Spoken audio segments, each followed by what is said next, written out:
Okay, everyone. We're on to chapter 24, which is we're going to be talking about myasthenia gravis, multiple sclerosis, and muscle spasms. Interestingly enough, the first two, myasthenia gravis and multiple sclerosis, are similar in that these are both autoimmune disorders. And if you remember from some of your previous work, autoimmune essentially means that the body fights itself, or it sees parts of itself as foreign, and it attacks it just like it would attack any virus or bacteria. And so we handle these differently than we might handle other neuromuscular disorders. Muscle spasms, many of you may have experienced these. Someone who pulls their back often will feel a muscle spasm. When you're stressed and your shoulders hurt and are causing headaches, those tend to be the result of muscle spasms. So let's start with myasthenia gravis. Just as I said, it's an autoimmune disease. There's a lack of nerve impulses and muscular responses at the myoneural junction. There's also a lack of acetylcholine reaching the cholinergic receptors, and this is because the body sees those areas as foreign and attacks them and degrades them. Generally speaking, you'll get muscular weakness and fatigue, and that's usually gradual in onset and worsens with the more activity that you do. It can become quite serious where you get to a point where there's respiratory muscle paralysis, so you suddenly stop breathing. Ptosis. Myasthenia gravis, and this is a very high yield, highly tested topic. So we need to discuss three things. First, we're going to talk about the underlying mechanism behind the problem. Then we'll discuss the presentation, and then we'll discuss the important management. So first of all, what's going on in myasthenia gravis is that on our postsynaptic membrane, or a postsynaptic nerve, we have these receptors for acetylcholine. And in myasthenia gravis, what happens is we have these autoantibodies that attack these acetylcholine receptors. So what happens is, as a result, the receptor is either destroyed and its ability to function is decreased, or there's a decreased ability for acetylcholine to bind to them. So for example, if we have a muscle here that requires acetylcholine in order to function, you're going to see decreased functionality of that muscle. Okay? And so that's the underlying pathophysiology behind myasthenia gravis. Very straightforward, and it's an autoimmune disease. And that's important because we're going to talk about the associated problems or findings associated with myasthenia gravis at a later time. Now, how does this present? Okay, you're going to see this most commonly in a middle-aged female who presents with ptosis.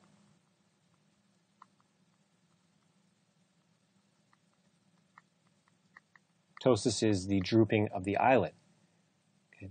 So other eye weaknesses are also common initial presentation. Now, other commonly encountered initial symptoms include things such as slurred speech and difficulty swallowing. And when we see slurred speech and difficulty swallowing, we know that that's due to weakness of muscles in the jaw as well as in the neck. Okay, now severe cases can even hit the diaphragm. And we know from repeating it over and over that when we affect the diaphragm, this can lead to respiratory depression. Okay, now patients may describe waxing and waning of symptoms, progressive weakness of certain voluntary muscles, okay, particularly those that are innervated by motor nuclei of the brainstem. Okay, so motor nuclei of the brainstem, we know our cranial nerves are located in the brainstem. So that means we'll see problems with the tongue, so tongue movement can be affected, facial movement, okay, muscles that coordinate ocular movement may be affected, muscles of mastication may be affected. So all those muscles that are derived from cranial nerve innervation can be affected. Another important finding that patients will tell you about is that as they continue activity, they get progressively weaker. So activity leads to progressive weakness. Okay, now while we say that, we also know that when they rest, okay, they get rapid restoration of strength. Okay, now how do we take all this and figure out for sure if they have myasthenia gravis? We do a very simple test known as the tensilon test. And when we do the tensilon test, we're administering a acetylcholinesterase inhibitor known as edrophonium. So edrophonium is an acetylcholinesterase inhibitor. So when we're looking at our nerves, we have our presynaptic and our postsynaptic. When we have all this acetylcholine in the nerve terminal, if we block acetylcholinesterase, that means we won't break down any acetylcholine. And while a lot of our receptors are destroyed, we still have one or two here or there that may be functioning. So the more we can increase our acetylcholine, the greater the chances are that the patient will regain their strength. So what happens is we give tensilon or edrophonium for the tensilon test, and we'll see that they gain lots of strength within a very short period of time. And it's short-lived. It's a very short-acting drug, and so it'll usually wear off within 20 to 25 seconds. But once we see their gain of strength when we administer this acetylcholinesterase inhibitor, we have a very strong case for diagnosing myasthenia gravis. So when edrophonium, which is the acetylcholinesterase inhibitor, works, then we know that treatment should involve the same type of drug. So we're going to use a drug known as neostigmine, which is also an acetylcholinesterase inhibitor, but it lasts a lot longer and it's reversible. So if we give too much, we can just pull back a little bit. Okay, now some patients who take neostigmine experience some significant side effects. Okay, now remember, this is blocking acetylcholinesterase, so our adverse effects are going to have to do with an increased level of acetylcholine, which means our effects are usually going to be similar to hyperparasympathetic activation. So what does that mean? GI cramping. The GI system is being stimulated. Okay, nausea, vomiting, diarrhea. Okay, all these signs or symptoms of muscarinic overstimulation. Okay, so we can manage these simply by giving an anti-muscarinic agent. A good idea would be scopolamine. Now, sometimes what happens is your patient comes back complaining of more weakness than before. So if we've started to treat them and they're still complaining of more weakness, we know at this point they've either developed a worsening case of myasthenia gravis or they've desensitized and are going into a cholinergic crisis. So if this happens, your next step is to perform another tensilon test. So administer edrophonium. And one of two things happens. Okay? They either get better, so symptoms improve, and when symptoms improve after the administration of edrophonium, we know that the disease has worsened, and we simply need to increase the amount of neostigmine that we give. Now, if you administer edrophonium and the patient's condition worsens, they're in a cholinergic crisis. There's way too much acetylcholine on board. So we're going to stop neostigmine and we're going to give atropine. Atropine will work to decrease neostigmine's effects. Now, one last thing to talk about with respect to myasthenia gravis is the fact that it's autoimmune and that all autoimmune diseases may be associated with something known as a benign thymoma. Now, because of this, we're always going to want to do a CT scan of the neck to look for this. The only time we don't is when patients have Graves' disease. Now, the reason why you see an autoimmune attack in myasthenia gravis is because the thymoma is going to produce autoantibodies to a variety of neuromuscular antigens, especially the acetylcholine receptors, the skeletal muscle, and the calcium release channels which are your ryanodine receptors, as well as to titin. Okay, so these are 4 things that thymomas will produce autoantibodies against. So what we need to do, get a CT of the neck and identify whether or not there's a benign thymoma. More often than not, there will be. So, just as he stated, with myasthenia gravis, we'll use cholinesterase inhibitors. So those, and once again, cholinesterase is that particular enzyme or chemical that decreases acetylcholine. So we'll use neostigmine it's a short-acting, several hours long. Edrophonium is used only for diagnosing or trying to decide whether someone has too much neostigmine or too little, because that one only lasts 20 to 30 seconds, somewhere in there. And then mesdopetam, which is an intermediate acting cholinesterase inhibitor.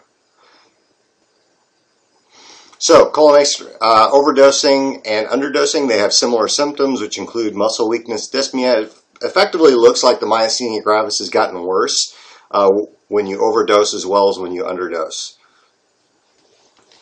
So, myasthenia crisis, you get severe muscle weakness, may involve the diaphragm or intercostal muscles, which essentially means that respiratory effort is going to be very poor. Triggers could be inadequate dosing, infection, emotional stress will worsen this, menses, surgery, or any sort of trauma. Hypokalemia or alcohol intake can worsen these symptoms, and medication interactions. It will improve after you give edrophonium and or neostigmine. So a cholinergic crisis, which looks very much the same, it usually occurs within about 30 to 60 minutes after taking the medication. So that should clue you in. Which should be one of those questions that you ask when they're starting to have difficulty. Ask them if they've recently started taking their medication and when was the last time they took it. They'll have severe muscle weakness, possible respiratory paralysis and arrest, pupil constriction, excess salivation, sweating, vertigo, nausea, vomiting, diarrhea, and a slow heart rate. So the inhibitors that we put them on, prostigmine, will cause some of the side effects are pupil constriction, as we said in that video, GI distress, which is mainly abdominal cramps, nausea, and vomiting, excessive saliva, sweating, headaches, dizziness, possibly seizures, low blood pressure, low heart rate, and dysrhythmias, bronchospasm, and respiratory depression. And of course, when we're talking about respiratory depression, that is more along the lines of when you've given too much or when the patient has taken too much. Nursing intervention, we're going to make sure that we give the dose exactly the same time every day. Take the drug before meals if possible, and that will lessen some of the effects of the nausea. Monitor its effectiveness, see how the patient responds. Have an antidote available for cholinergic crisis, and as you saw in the video, it's atropine that we give. Encourage the client to wear medical identification, letting people know that they have myasthenia gravis. Next is multiple sclerosis, which is also an autoimmune disease. It attacks the myelin sheath of the nerve fibers so that nerve impulses don't travel well, causes lesions and plaques in those areas.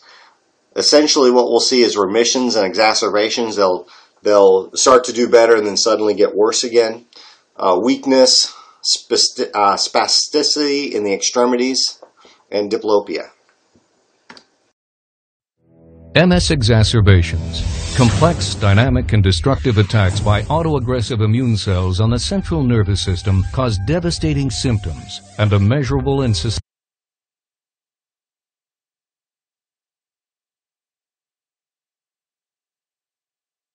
sustained effect on the patient's disability.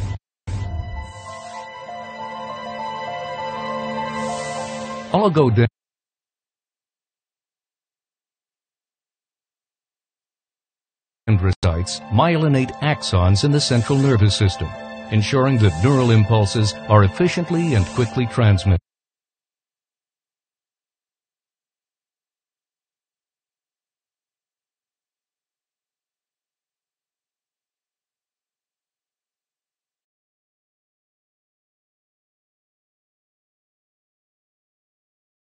MS exacerbations, complex, dynamic, and destructive attacks by autoaggressive immune cells on the central nervous system cause devastating symptoms and a measurable and sustained effect on the patient's disability. Oligodendrocytes myelinate axons in the central nervous system, ensuring that neural impulses are efficiently and quickly transmitted. An MS exacerbation is instigated when a circulating T cell becomes misprogrammed to target and attack myelin. The T cell releases cytokines to recruit similar T cells, B cells, and macrophages to mount the attack.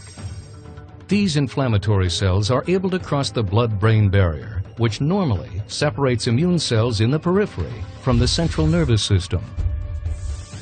Once inside, the autoaggressive T cells release more cytokines to activate B cells, macrophages, and microglia, propagating a cycle of inflammation.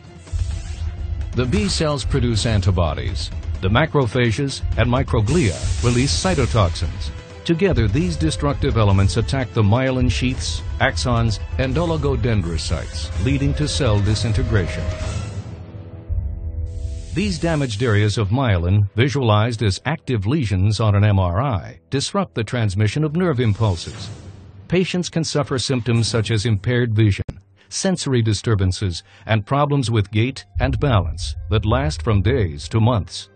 These symptoms interfere with their mobility, safety, and overall quality of life. Fortunately, MS exacerbations can be treated with approved therapeutics that target excessive immune responses and inflammation, leading to improved symptoms, reduced short-term disability, and accelerated functional recovery.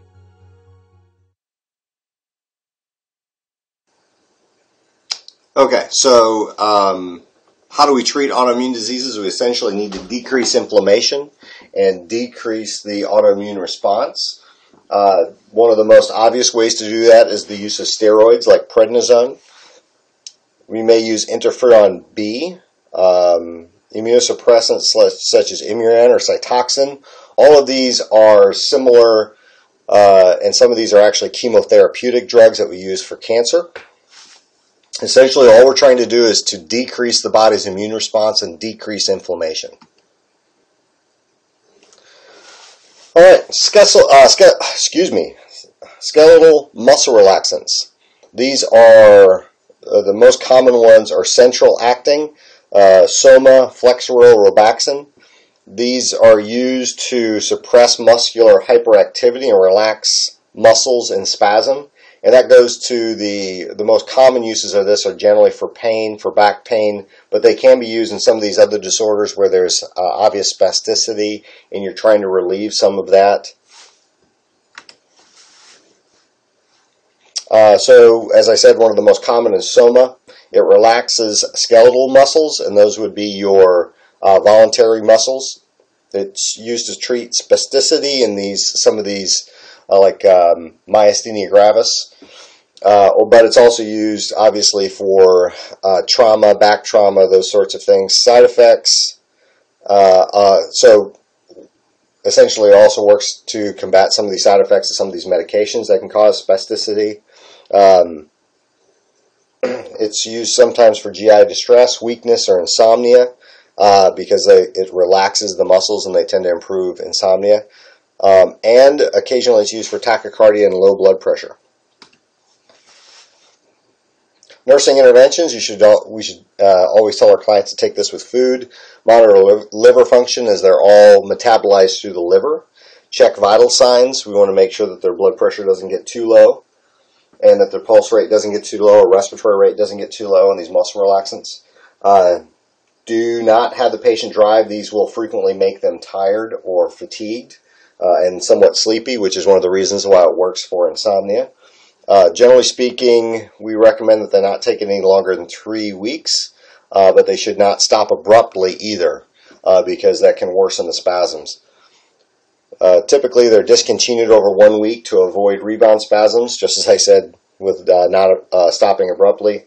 And we want to avoid anything that would be a depressant as well, because that can potentiate the effects when you add alcohol or other depressants like benzodiazepines.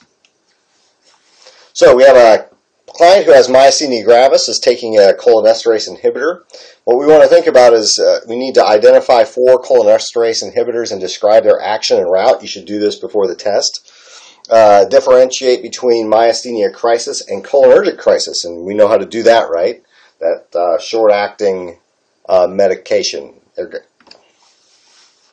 So our practice question, which drug does a nurse realize is most commonly used to differentiate myasthenia crisis from a cholinergic crisis? And I'll let you look over that before we go on. You should all have that by now. Tensilon, short-acting. So if we have someone who we're not sure has myasthenia gravis, we can give it to them, but also it helps us differentiate when someone's in crisis. And obviously if someone's in crisis and we give this medication, it's going to worsen it. So if they're in some respiratory distress, we need to be prepared to help them breathe should that happen. Next question. A client is to take Soma. What should the nurse teach the client about this drug? Where medical identification, avoid alcohol and CNS depressants. Take the drug on time to avoid rebound spasms. And warn that relief does not occur for about 4 weeks.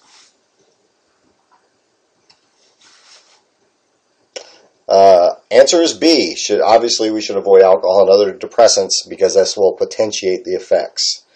It's not necessary to medical identification when you're taking this. There are lots and lots of people out there that are on this drug for various problems. Consistent dosing and timing is not necessary. We just want to make sure that we don't suddenly discontinue the drug. And Soma should not be taken longer than 3 weeks. All right, everyone. That's the end of this chapter. I will post this on YouTube, as you probably already know because you're watching it on YouTube. And good luck with your test, and we'll see you soon.